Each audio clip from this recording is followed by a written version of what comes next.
അങ്ങനെ ശ്രീകൃഷ്ണ വാസുദേവൻ അർജുനന്റെ പരിദേവനം കേട്ട് പരിഹാസത്തോടെ പൊട്ടിച്ചിരിച്ചുകൊണ്ട് പറഞ്ഞു, അർജുന, നീ മറ്റു പലതും മറന്നു കളയുന്നത് എന്തുകൊണ്ടാണ്? ഭീഷ്മരെ വധിക്കുമെന്ന് നീ എത്ര പ്രാവശ്യം എന്നോട് പറഞ്ഞു? ഞാൻ ഭീഷ്മരെ കൊല്ലുവാൻ ഒരുമ്പെട്ടപ്പോൾ നീ എന്നെ അതിൽ നിന്ന് പിന്തിരിപ്പിച്ചില്ലേ? നീ തന്നെയല്ലേ ആ കൃത്യം നിർവഹിച്ചിട്ടുള്ളത്? അത് നിർവഹിച്ചു കൊള്ളാമെന്ന് സത്യം ചെയ്തതും നീ തന്നെയല്ലേ? ഹേ പാർത്ഥ, നിന്റെ മനസ്സിന് ഏർപ്പെട്ട വൈക്ലഭ്യം ഒഴിവാക്കുക. ഗാംഗേയനെ കൊല്ലാതെ നീ കൗരവരെ ജയിക്കുകയില്ല. ഗാംഗേയനെ കൊല്ലുവാൻ നിനക്കല്ലാതെ മറ്റാർക്കും കഴിയുകയുമില്ല. ദേവേന്ദ്രന് പോലും സാധ്യമല്ലത്.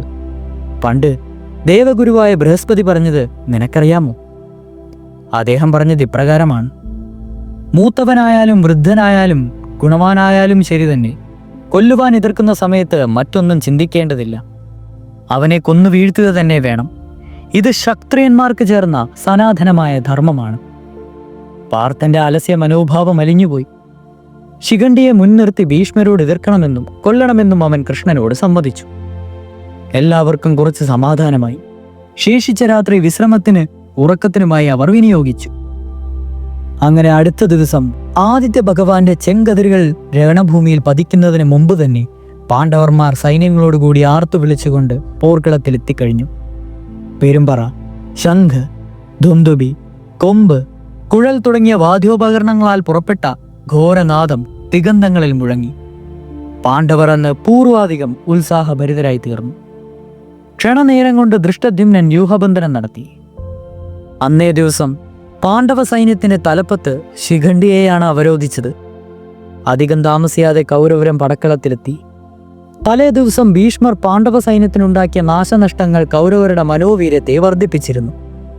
ഇന്നും ഭീഷ്മരുടെ പരാക്രമം തുടരുമെന്നും അതോടെ പാണ്ഡവപ്പട നിശേഷം നശിക്കുമെന്നും ദുര്യോധനൻ വിശ്വസിച്ചു. ഭീഷ്മരും വ്യൂഹം ചമച്ച് കൗരവ പ്രമുഖന്മാരെ എല്ലാ മർമ്മസ്ഥാനങ്ങളിൽ നിർത്തി. പാണ്ഡവ സൈന്യത്തിന്റെ നേതൃസ്ഥാനത്ത് ശിഖണ്ഡിയെ കണ്ടപ്പോൾ ഭീഷ്മരുടെ ആവേശം മാറിത്തണുത്തു. പെണ്ണായി ജനിച്ച് ആണായി തീർന്ന ലക്ഷണം കെട്ട ഇവനോട് യുദ്ധം ചെയ്യുന്നത് അപമാനകരമാണെന്നായിരുന്നു അദ്ദേഹത്തിന്റെ ചിന്ത. തന്മൂലം അദ്ദേഹം തുടക്കത്തിൽ തന്നെ നിരുന്മാഷകനായി കാണപ്പെട്ടു. അങ്ങനെ യുദ്ധത്തിന്റെ 10-ാം ദിവസം ആരംഭിച്ചു. ശിഖണ്ഡിയാണ് പാണ്ഡവസേനയുടെ മുന്നിൽ നിൽക്കുന്നതെങ്കിലും ഭീമസേനനും അർജുനനും ദൃഷ്ടദ്യുമ്നനും മാതൃപുത്രന്മാർ തുടങ്ങിയ എല്ലാവരും മുന്നണിയിൽ തന്നെയുണ്ട്. പലേ ദിവസം തങ്ങൾക്കേറ്റ പരാജയത്തിന് പകരം വീട്ടുന്ന വിധത്തിൽ ശക്തമായ ഒരു ആക്രമണമാണ് പാണ്ഡവന്മാർ നടത്തിയത്. അത് വിജയിക്കുകയും ചെയ്തു. പാണ്ഡവ സൈന്യം കൗരവ നിരയിലേക്ക് കുതിച്ചു കയറി. കൗരവ സൈന്യത്തിന്റെ വലിയൊരു ഭാഗത്തെ നശിപ്പിച്ചു. ശേഷിച്ചവർ ചിന്നിച്ചിതറി ഓടി. പ്രഭാതത്തിൽ യുദ്ധാരംഭത്തോടെ തന്നെ ഇപ്രകാരം ആഘാതം കൗരവപ്പടക്കേറ്റപ്പോൾ ദുര്യോധനന് കടുത്ത നിരാശയും ആസ്വാസ്ഥ്യവുമുണ്ടായി. ഭീഷ്മ ദ്രോണാദികളുടെ ഉദാസീനതയാണ് അതിന് കാരണമെന്ന് ദുര്യോധനൻ കരുതി. അവൻ ഭീഷ്മരെ സമീപിച്ച് ആവലാതിപ്പെട്ടു. തന്റെ ജീവൻ വെടിഞ്ഞ് യുദ്ധം ചെയ്തിട്ടും ദുര്യോധനൻ തൃപ്തനാകുന്നില്ലെന്നറിഞ്ഞപ്പോൾ ഭീഷ്മരുടെ ഉള്ളിൽ ക്രോധം പതിഞ്ഞു പൊങ്ങി. എങ്കിലും വളരെ പണിപ്പെട്ട് അദ്ദേഹം അതടക്കി. ജീവിതം മുഴുവൻ ഹസ്തിനാപുരിയിൽ രാജകൊട്ടാരത്തിൽ കഴിച്ചുകൂട്ടിയ തനിക്ക് കൗരവരോട് കടപ്പാടുണ്ടെന്ന് അദ്ദേഹം ഓർത്തു. ഉത്തമവർണ്ണനായ ദുര്യോധനന്റെ മുന്നിൽ താനൊരു അധർമ്മണനാണ്. അതുകൊണ്ടാണ് ദുര്യോധനൻ കൂടെ കൂടെ തന്നോട് ആവലാതിപ്പെടുന്നതും അമർഷം പ്രകടിപ്പിക്കുന്നതെന്നും അദ്ദേഹത്തിന് അറിയാമായിരുന്നു. അദ്ദേഹം ശാന്തനായി. താൻ ഇന്നും പാണ്ഡവരോട് ശക്തിയായി പൊരുടുമെന്ന് ഉറപ്പുകൊടുത്തു. അദ്ദേഹം പറഞ്ഞു, ദുര്യോധന, അങ്ങയുടെ മുഖ്യ ശത്രുക്കളായ പാണ്ഡവന്മാരെ കൊന്നൊടുക്കുവാൻ ഞാൻ ശ്രമിക്കാം. ഒന്നെങ്കിൽ ഞാൻ, അല്ലെങ്കിൽ പാണ്ഡവർ. ആരെങ്കിലും ഒരു കൂട്ടർ ഇന്ന് നശിക്കും. ഞാനും പാണ്ഡവരും കൂടി ജീവിച്ചുകൊണ്ട് ഇന്നത്തെ യുദ്ധം അവസാനിക്കില്ല. അതങ്ങേക്ക് വിശ്വസിക്കാം. ക്ഷണനേരം കൊണ്ട് ഭീഷ്മരുടെ ഭാവമെല്ലാം മാറി. തീക്ഷണമായ മുഖഭാവം കണ്ട് അദ്ദേഹം അന്തകതുല്യനായി തീർന്നു. ചിന്നിച്ചിതറിയ സൈന്യങ്ങളെ അദ്ദേഹം ഒരുമിച്ച് കൂട്ടിയില്ല. അഴിഞ്ഞ വ്യൂഹബന്ധം ഉറപ്പിക്കാൻ ശ്രമിച്ചില്ല. അദ്ദേഹം ഏകനായി ശത്രുസംഹാരത്തിന് ഒരുമ്പെട്ടു. പോർക്കളമാകെ എത്തത്തക്ക വിധത്തിൽ അദ്ദേഹത്തിന്റെ വില്ലിൽ നിന്ന് ശരങ്ങൾ പാഞ്ഞ് കൂട്ടം കൂട്ടമായി പാണ്ഡവ സൈന്യം നിലംപതിക്കുവാൻ തുടങ്ങി. ഭീമാർജുനന്മാരും ശിഖണ്ഡിയും മറ്റു പാണ്ഡവ നേതാക്കളും അദ്ദേഹത്തോട് ഏറ്റുമുട്ടി. അവരുടെ ബാണങ്ങളെ ലാഘവത്തോടെ തട്ടിത്തെറിപ്പിച്ചുകൊണ്ട് മഹാമയനായിട്ടുള്ള ഭീഷ്മർ എതിരാളികളിൽ ശരവർഷം ആരംഭിച്ചു. ദുര്യോധനൻ, അനുജന്മാർ, ദ്രോണർ, അശ്വത്ഥാമാവ്, ശല്യൻ, ഭഗദത്തൻ, ഭൂരിശ്രവസ്, അലംബുഷൻ തുടങ്ങിയ അനേകം നേതാക്കന്മാർ ഭീഷ്മർക്ക് ചുറ്റും വലയം സൃഷ്ടിച്ച് അദ്ദേഹത്തെ കാത്തു സംരക്ഷിച്ചു. തന്നെ എതിർക്കുവാൻ കഴിവുള്ളവരാരുമില്ലെന്നുള്ള വിധത്തിൽ തലേ ദിവസത്തേതുപോലെ തന്നെ ഭീഷ്മർ തൻ്റെ എതിരാളികളുടെ മേൽ സംഹാരം നടത്തി തുടങ്ങി. പാണ്ഡവർക്ക് ഭീഷ്മരുടെ ആക്രമണത്തെ പ്രതിരോധിക്കുകയല്ലാതെ മറ്റൊന്നും ചെയ്യുവാൻ കഴിഞ്ഞില്ല. അക്കാര്യം അവർ വിജയകരമായി നിർവഹിക്കുകയും ചെയ്തു. തന്മൂലം ഭീഷ്മർക്ക് പാണ്ഡവ സൈന്യത്തെ ധാരാളമായി തകർക്കുവാൻ കഴിഞ്ഞെങ്കിലും നേതാക്കന്മാരെ ഒന്നും ചെയ്യുവാൻ കഴിഞ്ഞില്ല. അവരെല്ലാം ഒത്തുചേർന്ന് ശിഖണ്ഡിയെ മുൻനിർത്തി ഭീഷ്മരെ വീഴ്ത്തുകയെന്ന ലക്ഷ്യത്തിനു വേണ്ടി പ്രവർത്തിക്കുവാൻ തുടങ്ങി. എന്നാൽ അതത്ര സുഖകരമായിരുന്നില്ല. ശിഖണ്ഡി മുന്നോട്ടെടുത്തപ്പോൾ കൗരവരിൽ ചിലർ വന്ന് അയാളോട് ഏറ്റുമുട്ടി. അതുപോലെ ദൃഷ്ടദ്യുമ്നൻ, സാത്വികി, അഭിമന്യു, സഹദേവൻ, യുധിഷ്ഠിരൻ എന്നിവരെയൊക്കെ ഭീഷ്മരെ എതിർക്കുവാൻ ശ്രമിച്ചെങ്കിലും അവർക്കാർക്കും അദ്ദേഹത്തിന്റെ സമീപത്ത് പോലും എത്തുവാൻ കഴിയാത്തവണ്ണം കൗരവന്മാർ അവരോട് ഏറ്റുമുട്ടി തടഞ്ഞ് പിന്തിരിപ്പിച്ചു. അവസാനമായി അർജുനൻ അതിനൊരുമ്പെട്ടപ്പോൾ ദുശാസനനാണ് അർജുനനോട് ഏറ്റുമുട്ടിയത്. അവർ തമ്മിൽ ശക്തിയായി പോരാടി. അവസാനം ദുശാസനനെ പടക്കളത്തിൽ നിന്ന് തുരുത്തിയിട്ട് മറ്റനേകം കൗരവ നേതാക്കന്മാർ ഒരുമിച്ച് അർജുനനെ എതിർത്തുകൊണ്ട് അർജുനനും ഭീഷ്മരുടെയും സമീപം എത്തുവാൻ കഴിയാത്തതുപോലെയാക്കി. ഈ സമയമൊക്കെ ഭീഷ്മർ തൻ്റെ സംഹാരതാണ്ഡവം തുടർന്ന് പാണ്ഡവ സൈന്യത്തെ സമർത്ഥമായി സംഹരിച്ചുകൊണ്ടിരുന്നു. ഭീഷ്മരുടെ അവസാനത്തെ യുദ്ധമാണിതെന്ന് പാണ്ഡവർക്കറിയാം. എന്നാൽ ഇത്രത്തോളം സുരക്ഷിതമായ നിലയിൽ ഭീഷ്മരെ കൗരവർ കാത്തു സൂക്ഷിക്കുമെന്ന് അവർ വിചാരിച്ചിരുന്നില്ല. ഇന്ന് തനിക്ക് പോർക്കളത്തിൽ നിന്നും മടങ്ങിപ്പോകേണ്ടി വരില്ലെന്നും ഇത് തൻ്റെ അവസാനത്തെ യുദ്ധമാണെന്നും ഭീഷ്മരൻ നിശ്ചയിച്ചിട്ടുറപ്പിച്ചിട്ടുണ്ട്. അണയാൻ പോകുന്ന അഗ്നി ആളിക്കത്തുന്നതുപോലെ ഭീഷ്മൻ തൻ്റെ അറ്റകൈ പ്രയോഗിച്ച് ആയോധനം നടത്തുകയാണ്. എങ്ങനെയാണ് ഇനിയും ഭീഷ്മരെ നേരിടേണ്ടതെന്ന് ആലോചിച്ച് പാണ്ഡവന്മാർ ഇതികർത്താവി മൂഢരായിരിക്കുകയാണ്. എങ്കിലും ഓരോരുത്തരും നിരാശരാകാതെ വീണ്ടും ശ്രമം നടത്തി തുടങ്ങി. സാത്വികി ഒന്നുകൂടി ആലോചിച്ചു. സാത്വികി ഒന്നുകൂടി പരീക്ഷിക്കുവാൻ തീരുമാനിച്ച് ഏറ്റുമുട്ടി. അദ്ദേഹം മുന്നിലേക്ക് ചെന്നതോടുകൂടി അനേകം രഥികളായ ഭടന്മാർ ഒന്നു ചേർന്ന് അദ്ദേഹത്തെ 4 ഭാഗവും വളഞ്ഞു ശക്തിയായി പൊരുതി. അദ്ദേഹത്തിന് ഭീഷ്മന്റെ സമീപത്തെത്തുവാൻ പോലും കഴിഞ്ഞില്ല. ഈ സമയത്ത് വിരാട രാജാവും ദ്രുപദനും ഭീഷ്മനോട് ഏറ്റുമുട്ടുവാൻ ഒരു ശ്രമം നടത്തി. അശ്വത്ഥാമാവ് അവരെ തടഞ്ഞു. അശ്വത്ഥാമാവിനെ തുരത്തുവാൻ കഴിഞ്ഞെങ്കിലും ദ്രുപദനും വിരാടനും ഭീഷ്മരെ സമീപിക്കുവാൻ കഴിഞ്ഞില്ല. പിന്നീട് ദൃഷ്ടദ്യുമ്നൻ, ഭീമൻ, ഘടോത്കചൻ തുടങ്ങിയവരൊക്കെ ശ്രമിച്ചിട്ടും ഫലമൊന്നും ഉണ്ടായില്ല. അർജുനന് പോലും ഭീഷ്മരുടെ സമീപത്തെത്തുവാൻ കഴിഞ്ഞില്ല. അത്രത്തോളം സുരക്ഷിതമായ ഒരു രക്ഷാവലയമാണ് ഭീഷ്മർക്ക് ചുറ്റും ദുര്യോധനൻ സൃഷ്ടിച്ചിരുന്നത്. പാണ്ഡവരും താനും ജീവിച്ചുകൊണ്ട് ഇന്നത്തെ യുദ്ധം അവസാനിക്കുകയില്ലെന്ന് ഭീഷ്മർ പറഞ്ഞത് ദുര്യോധനൻ അക്ഷരം പ്രതി കണക്കിലെടുത്തിട്ടുണ്ട്. അതുകൊണ്ട് ഭീഷ്മരെ കാത്തുസൂക്ഷിച്ചാൽ പാണ്ഡവരുടെ അവസാനം സുനിശ്ചിതമായിരിക്കുമെന്ന് അവർ തീരുമാനിച്ചു. അതാണ് ഭീഷ്മരെ സംരക്ഷിക്കുന്ന കാര്യത്തിൽ ദുര്യോധനൻ ഇത്രയും ജാഗ്രത കാണിച്ചതും അതൊട്ടാകെ വിജയിച്ചതും. ഈ സമയത്ത് ഭഗദത്തൻ, കൃപൻ, ശല്യൻ, കൃതവർമ്മൻ, ജയദ്രഥൻ തുടങ്ങി പടത്തലവന്മാരെല്ലാം 10ഓളം പ്രബലരായ കൗരവർ സൈന്യത്തോടുകൂടി ചെന്ന് കൂട്ടത്തിൽ നിന്ന് വിട്ട് ഒറ്റയ്ക്കു നിന്നിരുന്ന ഭീമസേനോട് എതിർത്തു.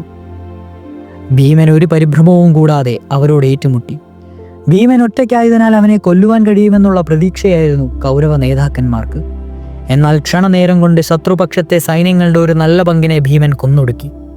നേതാക്കന്മാരിൽ പലരുടെയും വില്ലുമുറിച്ചു, കുതിരകളെ കൊന്നു, ചിലരെ വീരധന്മാരാക്കുകയും ചെയ്തു. അതേസമയത്ത് ഭീമന്റെ ശരീരത്തിൽ ഒരു പോറേൽപ്പിക്കുന്നതിന് പോലും ആർക്കും കഴിഞ്ഞില്ല.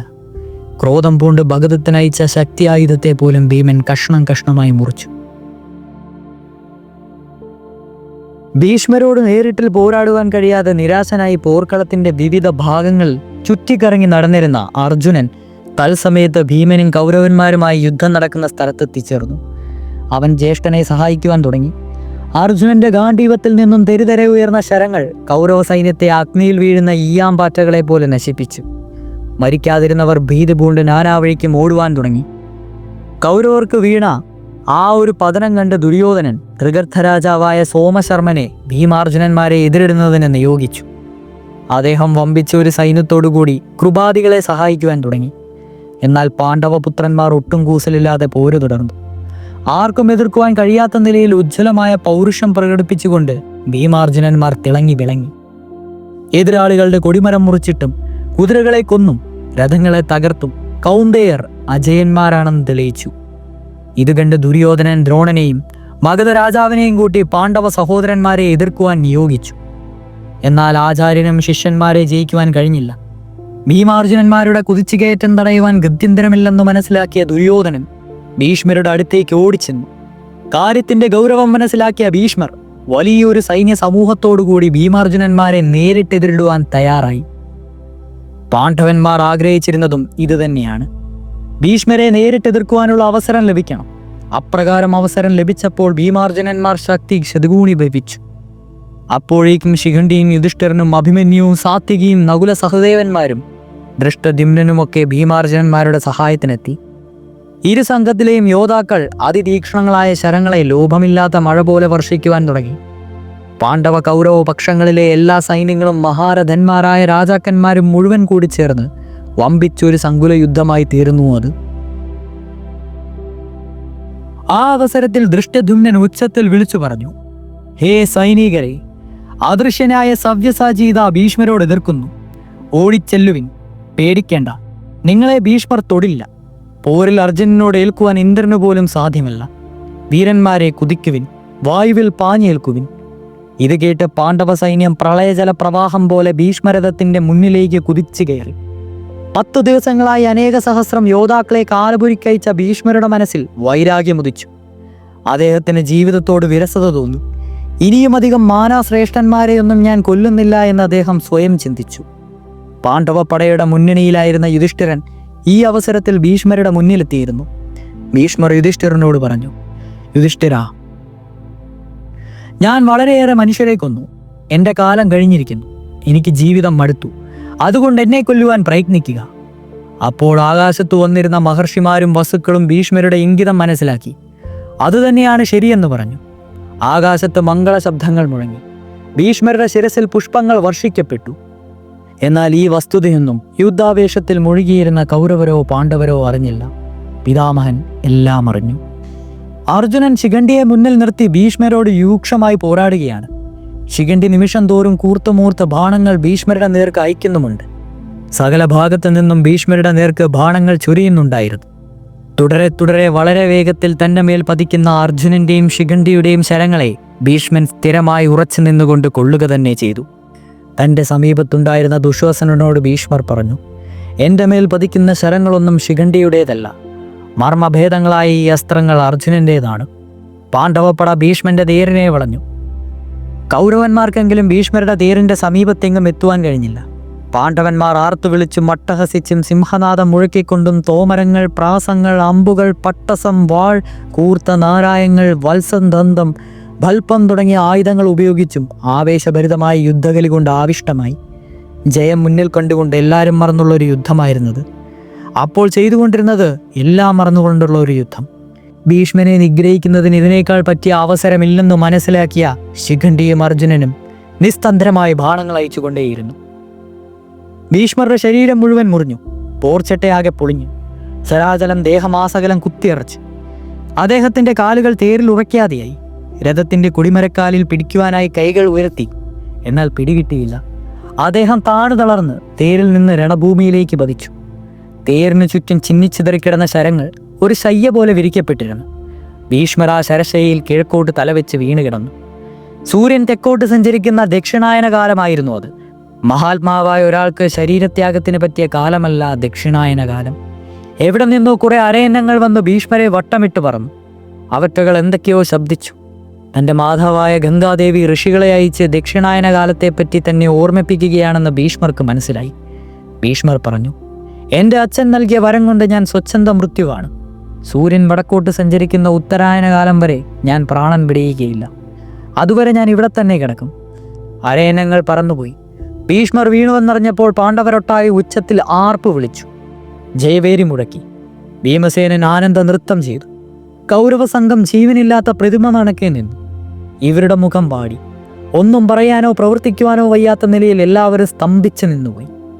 ദുശാസനൻ ഓടിപ്പോയി ദുഃഖവാർത്ത ദ്രോണരെ അറിയിച്ചു. അദ്ദേഹം ഏതാനും നിമിഷത്തേക്ക് ബോധരഹിതനായി വീണു. ബോധം തെളിഞ്ഞുടനെ അദ്ദേഹം ഭീഷ്മസന്നിധിയിലെത്തി. പോർക്കളം മുഴുവൻ നിശബ്ദത വ്യാപിച്ചു. എല്ലാവരും ആയുധം താഴെ വെച്ചു. വിഷാദമൂകമായൊരവസ്ഥ അന്തരീക്ഷത്തിൽ പൊരുതുകയോ ചെയ്തില്ല. പോർക്കളം മുഴുവൻ നിശബ്ദത വ്യാപിച്ചു. ഭീഷ്മർ വീണയുടനെ ഭൂമി ഇരമ്പി. സൂര്യൻ അസ്തമിച്ചില്ലെങ്കിലും സൂര്യന്റെ പ്രഭ മങ്ങി. വായു നിശ്ചലമായി.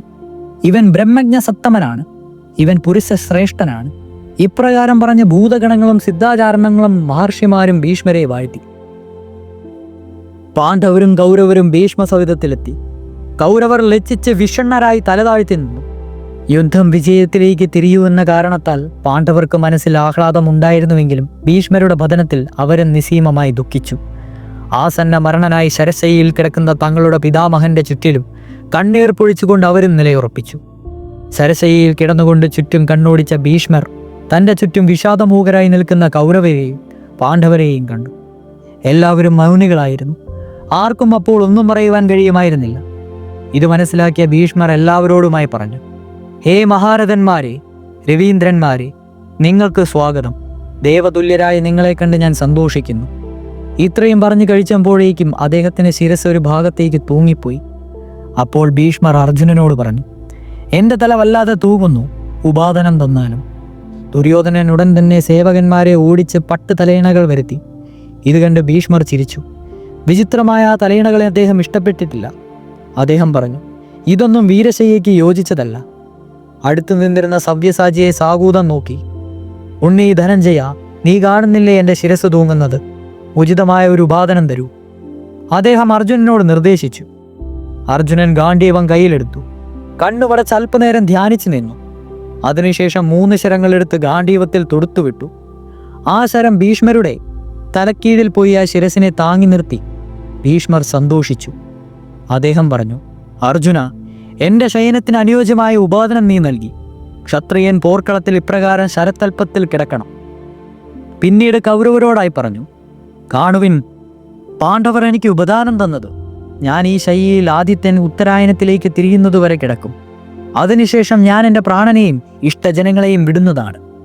ഹേ രാജാക്കന്മാരെ, നിങ്ങൾ എൻ്റെ വാസത്തിന് ഇതിനു ചുറ്റും കിടന്നു കോരുവിൻ. ഇങ്ങനെ ഈ ശരശരയിൽ കിടന്നുകൊണ്ട് ഞാൻ അർക്കനെ ഉപാസിക്കട്ടെ. ഇതിനിടയ്ക്ക് പിതാമഹനെ ശുശ്രൂഷിക്കുവാൻ ദുര്യോധനൻ വൈദ്യന്മാർക്ക് ആളയച്ചു. അവർ ശരങ്ങൾ പറിച്ചു നീക്കി വ്രണം ശമിപ്പിക്കുവാൻ വേണ്ട ഉപകരണങ്ങളും ഔഷധങ്ങളുമായി വന്നു ചേർന്നു. അവരെ കണ്ട് ഗാംഗേയൻ ദുര്യോധനനോട് പറഞ്ഞു: വൈദ്യന്മാരെ കൊണ്ട് ഈ നിലയിലെത്തിയ എനിക്ക് എന്ത് കാര്യമാണുള്ളത്? ശരതൽപ്പത്തിൽ കിടക്കുന്ന എനിക്ക് ഈ വൈദ്യ ശുശ്രൂഷ ധർമ്മമല്ല. ധനം കൊടുത്ത് ബഹുമാനിച്ച് വൈദ്യന്മാരെ തിരിച്ചയച്ചേക്കുക. ഈ ശരങ്ങളെല്ലാം കൂടി എൻ്റെ ചിതയിൽ വെക്കണം. തേജസ്വിയായ ഭീഷ്മരുടെ ധർമ്മനിത്യ കണ്ട് എല്ലാവരും അത്ഭുതപ്പെട്ടു. എല്ലാവരും അദ്ദേഹത്തെ 3 വട്ടം പ്രദക്ഷിണം വെച്ചു. ഭീഷ്മൻ എല്ലാവിധത്തിലുമുള്ള കാവലും ഏർപ്പെടുത്തി.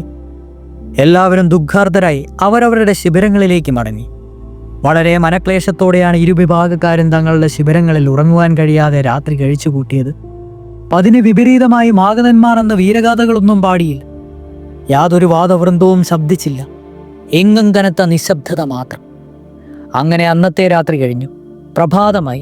പാണ്ഡവന്മാരും കൗരവന്മാരും സാധാരണ വേഷത്തിൽ ആയുധങ്ങളൊന്നും കൂടാതെ കൂടിക്കലർന്ന് പിതാമഹനെ ചെന്ന് കണ്ടു. എല്ലാ രാജാക്കന്മാരും അവരെ അനുഗമിച്ചിരുന്നു. ആബലാവൃദ്ധം ജനങ്ങളും ഭീഷ്മസന്നിധിയിലെത്തി. എല്ലാവരും ഭീഷ്മനെ അഭിവാദ്യം ചെയ്തു.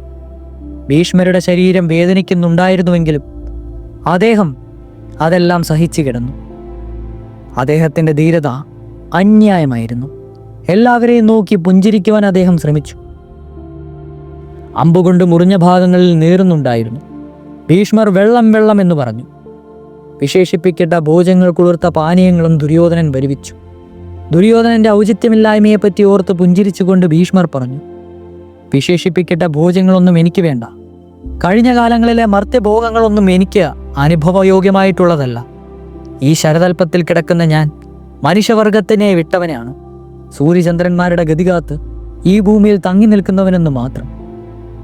ദുര്യോധനന്റെ സൽക്കാര വസ്തുക്കളെയെല്ലാം നിരസിച്ച ഭീഷ്മർ ആവശ്യപ്പെട്ടു: എനിക്ക് അർജുനനെ കാണണം. അർജുനൻ മുന്നോട്ട് വന്നു. മുത്തച്ഛൻ്റെ പാദങ്ങളിൽ തൊട്ട് വന്നിച്ചു. അവൻ ഒതുങ്ങി നിന്നുകൊണ്ട് ചോദിച്ചു: മുത്തച്ഛ, അർജുനൻ ഇതാ വന്നു നിൽക്കുന്നു. വേണ്ടതെന്നൊന്നും കൽപ്പിച്ചാലും.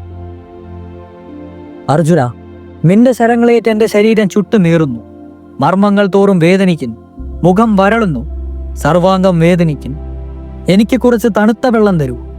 അർജുനനെ ഉറ്റുനോക്കിക്കൊണ്ട് ഭീഷ്മർ പറഞ്ഞു. അർജുനൻ ഉടൻ തന്നെ തേരിൽ കയറി പിതാമഹനെ 3 വട്ടം പ്രദക്ഷിണവും അഭിവാദനവും ചെയ്ത ശേഷം ഗാണ്ഡീവം കുലച്ചു. ചെറുഞാണിന്റെ ശബ്ദം ദിഗന്ധങ്ങളെ മാറ്റലി കൊള്ളിച്ചു. ജ്വലിക്കുന്ന ഒരമ്പെടുത്ത് പർജന്യാസ്ത്ര മന്ത്രത്തെ അഭിമന്ത്രിച്ച് മേലോട്ടയച്ചു. ആകാശത്തിലേക്ക് ഉയർന്ന ശരം സാവധാനത്തിൽ താഴോട്ട് വന്ന് ഭീഷ്മരുടെ വലതുഭാഗത്തുള്ള ഭൂമിയിൽ തറച്ചു.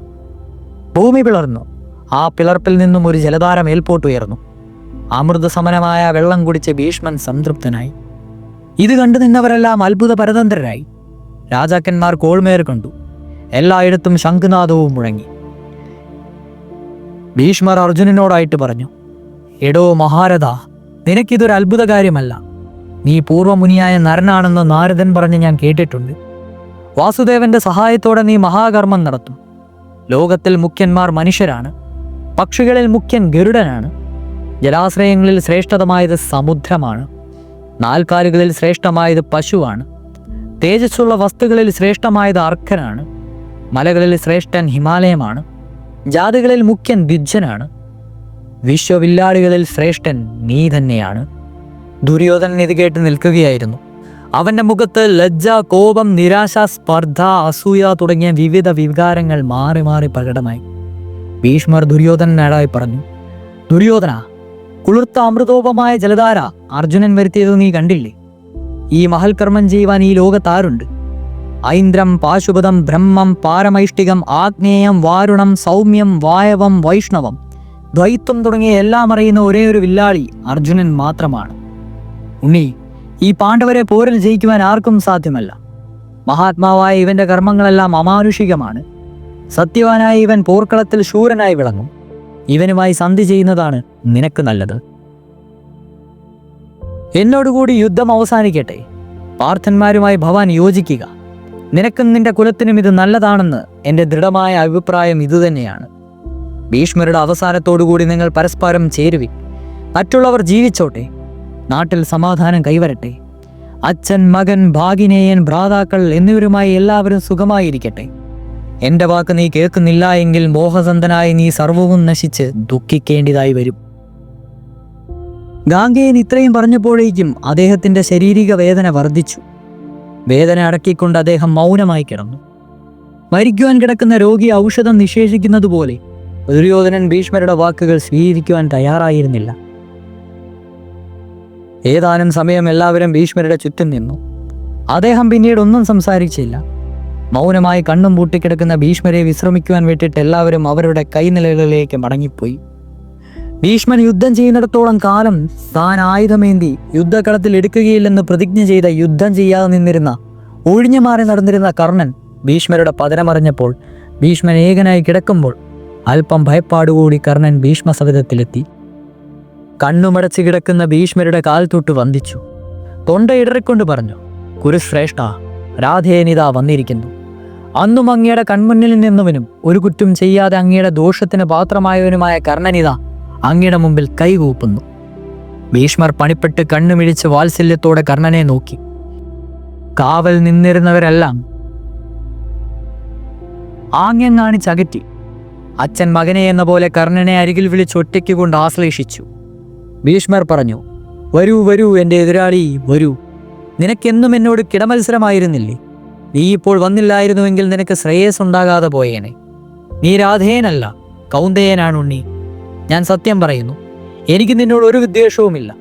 നിന്റെ തേജോവധത്തിനാണ് ഞാൻ പൗരുഷവാക്കുകൾ പറഞ്ഞത്. നീ വെറുതെ പാണ്ഡവന്മാരെ നിന്ദിക്കുകയാണ്. ദുര്യോധനന്റെ നീചമായ കൂട്ടുകെട്ടുകൊണ്ടാണ് നിന്റെ ബുദ്ധി ഇങ്ങനെ പിഴച്ചുപോയത്. നീചന്മാരുടെ ആശ്രയത്താലും മത്സരബുദ്ധിയാലും ഗുണവാന്മാർ പോലും മോശക്കാരാകും. അതുകൊണ്ട് കൗരവരംഗത്തിൽ ഞാൻ നിന്നെ പലപ്പോഴും രൂക്ഷമായി പറഞ്ഞിട്ടുണ്ട്. ശത്രുക്കൾക്ക് പൊറുക്കരുതാത്ത നിന്റെ യുദ്ധവീര്യവും ബ്രാഹ്മണഭക്തിയും ശൗര്യവും പരമമായ ദാനശീലവുമെല്ലാം എനിക്കറിയാം. അമരോപമ, മനുഷ്യനിൽ നിന്നെ ഒറ്റയ്ക്ക് നിൽക്കുവാൻ ആരുമില്ല. അസ്ത്രവിദ്യയിൽ നീ അർജുനനോടും മഹാനായ കൃഷ്ണനോടും തുല്യനാണ്. ഞാൻ നിന്നോട് മുമ്പ് കാണിച്ചു പോന്ന ദേഷ്യം ഇന്ന് തീർന്നു. പൗരുഷം കൊണ്ട് ദൈവത്തെ കവച്ചു വയ്ക്കുവാൻ കഴിയുകയില്ല. നീ നിന്റെ സഹോദരന്മാരായ പാണ്ഡവന്മാരോടുകൂടി ചേരൂ. അതാണ് എനിക്കിഷ്ടം. അങ്ങനെ ഞാൻ മുഖേന നീ വൈര്യം അവസാനിക്കട്ടെ. കർണൻ പറഞ്ഞു, ഹേ മഹാബാഹു, ഭവാൻ പറഞ്ഞതുപോലെ എൻ്റെ ചരിത്രം ഞാൻ ഗ്രഹിച്ചിട്ടുണ്ട്. ഞാൻ ഭൂതപുത്രനല്ലെന്നും കൗന്ദയനാണെന്നും എനിക്കറിയാം. കുന്തി എന്നെ ഉപേക്ഷിച്ചെന്നും എനിക്കറിയാം. എൻ്റെ ചരിത്രം ഞാൻ ഫുള്ള് കേട്ടു. സൂതൻ എന്നെ പോറ്റി വളർത്തി. ദുര്യോധനൻ്റെ ഐശ്വര്യം ഇതെത്രയും നാൾ ഭുജിച്ചു. അത് ഞാൻ ഒരിക്കലും പാഴാക്കുകയില്ല.